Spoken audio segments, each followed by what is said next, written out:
रेशे पर लालिमा छुपी हुई है, लेकिन आप अगर तोड़ के देखो तो प्योर हरा मिलेगा।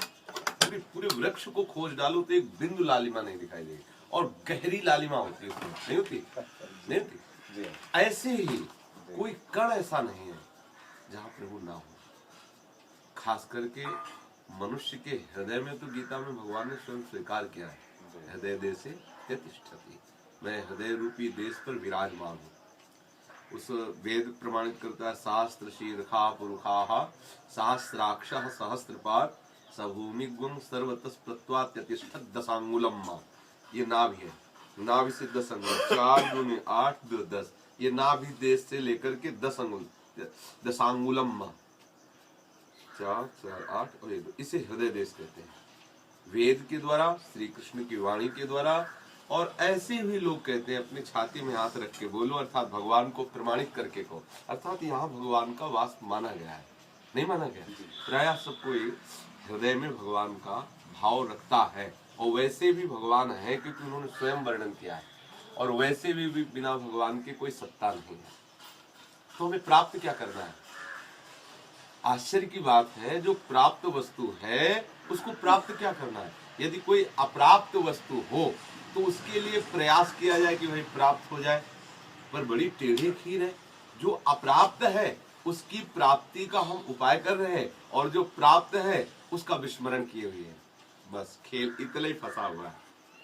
संसार न कभी प्राप्त हुआ था, ना अभी प्राप्त है, और ना आगे भी प्राप्त होगा। क्यों? बोले ये कैसा है? बोले इंद्रजाल जैसा है। इंद्रजाल में जो जादूगर होता है, मायावी होता है, वो बहुत सी वस्तुएं तो प्रकट कर देता है, लेकिन उसका कोई अस्तित्व तो नहीं होता, वो सब केवल दिखावे की चीज है। ऐसे ही भौतिक जगत जो भी आप देख रहे हैं, इसमें वास्तविकता प्रभु के सिवा सत्य कोई वस्तु नहीं है। चाहे जितनी ऐश्वर्य सामग्री एकत्रित कर लो, आप उससे सुख का अनुभव नहीं कर सकते कि अब जी मैं सुख को प्राप्त हो गया। क्योंकि जो हमारे आचार्य स्वरूप ने वर्णन किया, सुख जो है वो अमृत स्वरूप है। सुख की परिभाषा क्या है? बोले अमृत स्वरूप है। अब विचार करो, यहाँ कौन सी वस्तु अमृत है? मृत माने होता है मरना, अमृत माने होता है न मरना, अर्थात अमर, अर्थात मृत्यु रहित। इस लोक में कुछ भी मृत्यु रहित नहीं, इसलिए सब मर है, मृत है।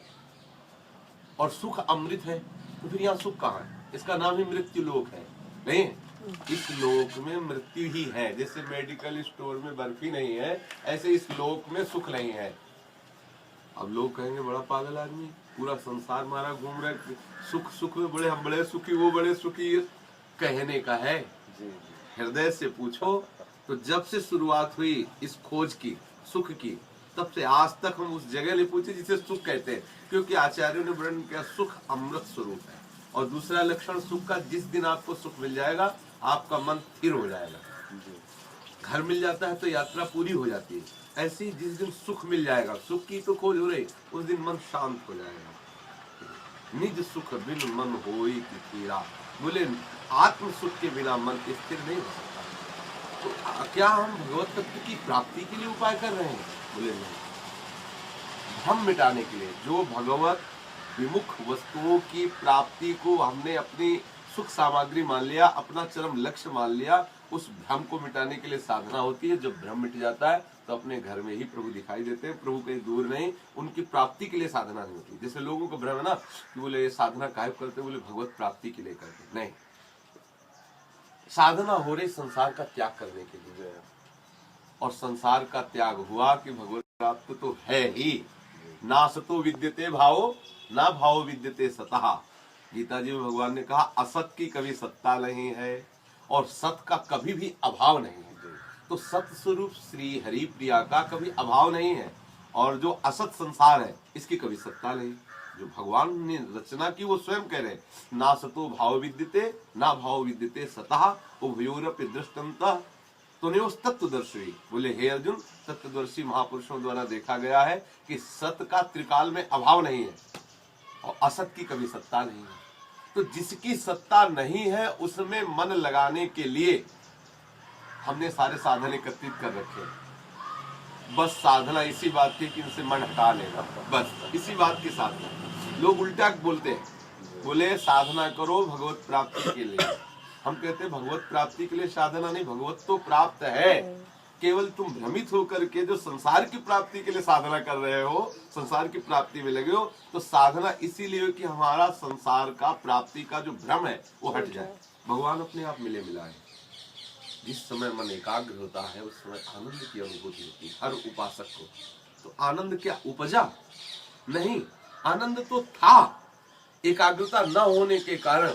जैसे एसी रूम घर पे है और बाहर फुटपाथ पे आप बैठे जलते रहो, और इसके बाद आप जब एसी रूम में आओ तो आपको शीतलता में ओहो अब तो बड़ी ठंडक लगी। तो क्या ठंडक अब लगी?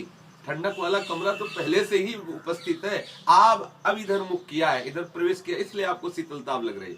ऐसे ही आनंद स्वरूप प्रभु हमारे हृदय में पहले से विराजमान है, पर हम बाहर इस संसार की ज्वाला में जल रहे हैं। जब उनकी करुणा कृपा का हमें अनुभव होने लगता है तो बहिर्मुख वृत्तियों को छोड़कर अंतर्मुखी जो ही होते हैं, तो वहाँ बड़ी एसी रूम समझो, शीतलता। कहीं किसी भी कोने में दैहिक दैविक भौतिक तापा, किसी भी तरह का ताप। राधा वल्लभ भजत भज भली भली सब होए, बोले त्रिविध ताप ना सही सकल सब सुख संपत्ति हो। दैहिक दैविक जो तीन ताप है, दैहिक दैविक और भौतिक, ये किसी भी तरह के ताप उसके हृदय में छू नहीं सकते, क्योंकि वहाँ भगवान विराजमान है। जैसे दूध में घी है पर दूध में पूड़ी नहीं पक सकती, पर प्रयास करने पर और उसकी प्रक्रिया मालूम होने पर जब उससे हम घी निकाल लेते हैं तो वही पकवान बना सकता है। ऐसे ही हृदय में भगवान है, पर ऐसे आप फाड़ के देख लो पूरा शरीर, कहीं भी आपको भगवान नहीं मिलेंगे, पर उसकी प्रक्रिया है। गुरुजनों के पास जाना, उनके बताए हुए मार्ग पर चलना, तो उस एकाग्रता के द्वारा अनुभव हो जाता है कि प्रभु हमारे हृदय में ही है। बस उसी एकाग्रता को लाने के लिए ये सारी साधनाएं हैं, क्योंकि हमने अपनी सारी एकाग्रता संसार को दे रखी। तो जो संसार में आसक्त चित्त भगवत सुख का अनुभव नहीं कर सकता, और जो भगवत सुख में लीन हो गया वो संसार का पूर्ण ज्ञान रखता है। ये आश्चर्य की बात है, जिसे संसार का अनुभव हो रहा है, सांसारिक सुखों का, वो भगवत तत्व का अनुभव नहीं कर सकता। लेकिन जिसने भगवत तत्व का अनुभव कर लिया वो संसार के सारे सुखों का एक साथ अनुभव करते हुए संसार के रहस्य को भी जानता है। इसीलिए जीव को ये भगवत मार्ग दिया गया है कि आप इस मार्ग पर आओ, पर इसमें बड़ी कठिनाई है। क्या? ममता और अहमता का त्याग। अहंकार और मम अर्थात मेरा और मैं, इसका त्याग हुए बिना कोई इस मार्ग पे नहीं आ सकता। जो परमार्थ का मार्ग है, ये मेरा और मैं और मेरा, जब तक ये नहीं हटेगा तब तक इस मार्ग में नहीं चला जाता। अब ये मैं और मेरा को हटाने के लिए ही इस मैं और मेरा को प्रभु के मार्ग में कह देते हैं, मैं प्रभु का दास और प्रभु मेरे।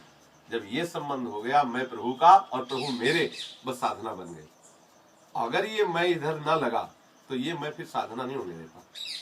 खास भटकाव ये मैं और मेरा ही है। मैं अमुक हूँ, ये पत्नी पुत्र परिवार धन संपत्ति ये सब मेरा, यही बंधन है, और मैं प्रभु का दास हूँ और प्रभु मेरे, यही मोक्ष का स्वरूप है।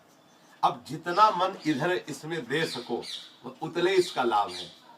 पर ये सब कहने सुनने में आया कि जब तक आप नाम जप नहीं करेंगे तब तक के जीवन में उतरेगा नहीं। एकांत में बैठ करके आधा घंटा ही सही, पर तन्मयता पूर्वक यदि नाम जपा जाए तो आप देखोगे रोज का रोज जो है उन्नति होगी, आत्मोन्नति। लौकिक उन्नति कोई उन्नति थोड़ी होती है। आप मान लो 1 करोड़ रुपए कमाए और इसके बाद ऐसी कोई घटना घट गई तो 1 करोड़ रुपए किस काम में आपके आएंगे? अगर 1 करोड़ नाम कमा लिया तो किसी भी काल में वो नष्ट होने वाला नहीं। आप जहां भी होगे वो आपके साथ होगा, जिस लोक में होगे वो आपके साथ होगा। और नाम ऐसी अमोघ वस्तु है जो जीव को न जाने कितनी बड़ी विपत्ति से उठाकर सुख में पहुंचा दे। और हमारा दुर्भाग्य है कि नाम में मन नहीं लगेगा और सब कुछ हो जाएगा। सत्संग में चले जाएंगे, पाठ कर लेंगे, लेकिन नाम में मन नहीं लगेगा। एकांत में बैठ के माला जप करके देखो, उस समय मन भजन में नहीं लगेगा, मन भागेगा, क्योंकि सारा कार्य नाम से होता है। जो सब कुछ करे, सत्संग करे, पाठ करे, लेकिन नाम जप ना करे तो कोई प्रभाव नहीं पड़ेगा। सत्संग में जाकर बैठा रहेगा लेकिन उसके चित्त में कोई प्रभाव नहीं पड़ेगा।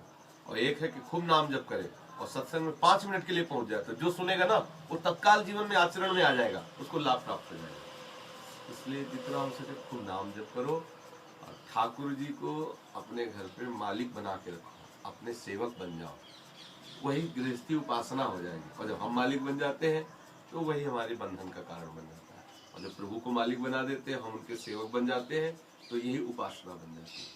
और थोड़ा सा भ्रम है केवल, वो भ्रम निकल गया तो ऐसा नहीं, हम सब ज्ञानी महापुरुषों की संतान है, प्रेमी महापुरुषों की संतान। हमारे जितने पूर्वज रहे अज्ञानी थोड़ी रहे। कोई याज्ञवल्क्य गोत्र का, कोई शांडिल्य गोत्र का, कोई भरद्वाज गोत्र, ऐसे ऐसे ऋषियों की सब परंपरा है, पूरी सृष्टि नहीं है जी। कोई गर्ग जी का, ऐसे बड़े बड़े ऋषियों की गोत्रों में उच्चारण किया जाता है, वो सब ज्ञानी महापुरुष थे, सब भगवत प्राप्त महापुरुष थे, फिर गृहस्थी थे। गृहस्थी का मतलब थोड़ी कि हम गृहस्थी में तो हमारा प्रभु से कोई संबंध नहीं। गृहस्थ आश्रम बड़ा आश्रम है, उस आश्रम से ही विरक्त आश्रम का पोषण होता है। देखो संत महात्मा भिक्षा मांगने गृहस्थों के यहाँ ही तो जाते हैं, संत महात्मा प्रकट भी तो गृहस्थों के यहाँ ही होते हैं। यदि गृहस्थी में अपने को सेवक मानकर, प्रभु को स्वामी मानकर और भजन करते हुए हर गृहस्थी के कार्य किए जाए तो उसे भगवत प्राप्ति का हेतु होता है। ठीक है, फिर समझ में चर्चा होगी, क्योंकि प्रसाद पाया है ना।